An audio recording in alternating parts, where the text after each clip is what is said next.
Baik, Assalamualaikum warahmatullahi wabarakatuh. Perkenalkan, nama saya Muj Aditya Ilhami dengan NIM 014 atau 22020306014.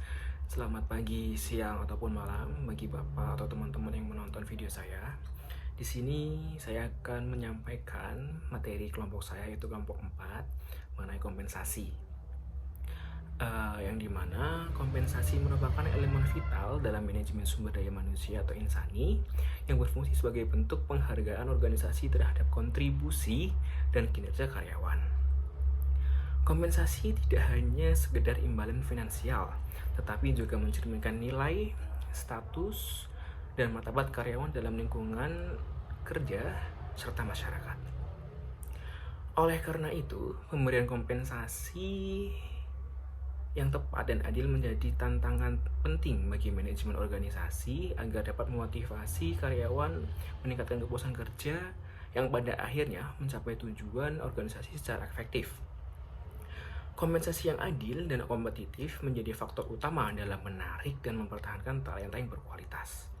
Di pasar tenaga kerja yang kompetitif, karyawan akan cenderung memilih perusahaan yang menawarkan paket kompensasi sesuai dengan kemampuan, pengalaman, dan tanggung jawab mereka.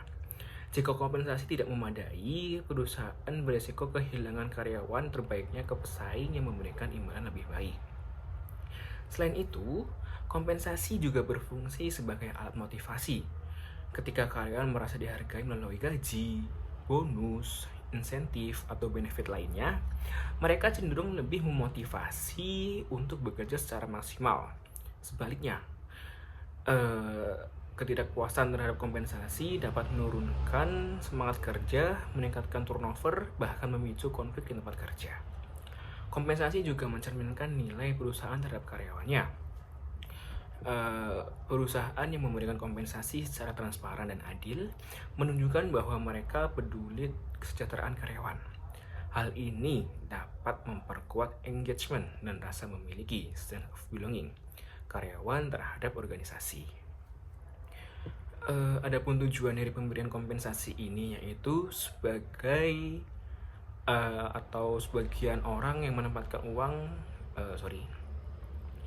Adapun tujuan pemberian kompensasi yaitu sebagian orang menempatkan uang sebagai motivasi kerja. Artinya, pemberian kompensasi mempengaruhi kinerja karyawan, sehingga nantinya dapat meningkatkan performa dan efisiensi karyawan saat bekerja.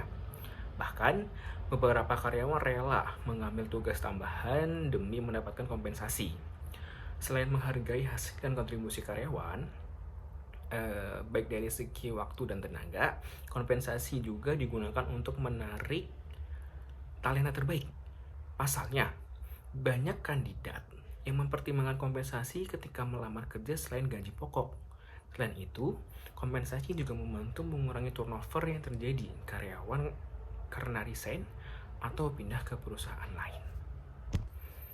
Dalam penerapannya, sistem kompensasi harus didasarkan pada prinsip keadilan, keseimbangan, efisiensi biaya, dan kepatuhan terhadap kebijakan pemerintah. Selain itu, kompensasi perlu dipertimbangkan secara rasional dengan memperhatikan berbagai faktor, seperti produktivitas kerja, kemampuan kesediaan perusahaan untuk membayar, kondisi pasar tenaga kerja, peran serikat buruh, serta biaya hidup dan kondisi ekonomi sosial. Setiap karyawan, baik kontrak maupun tetap, memiliki hak atas kompensasi sesuai dengan peraturan yang berlaku.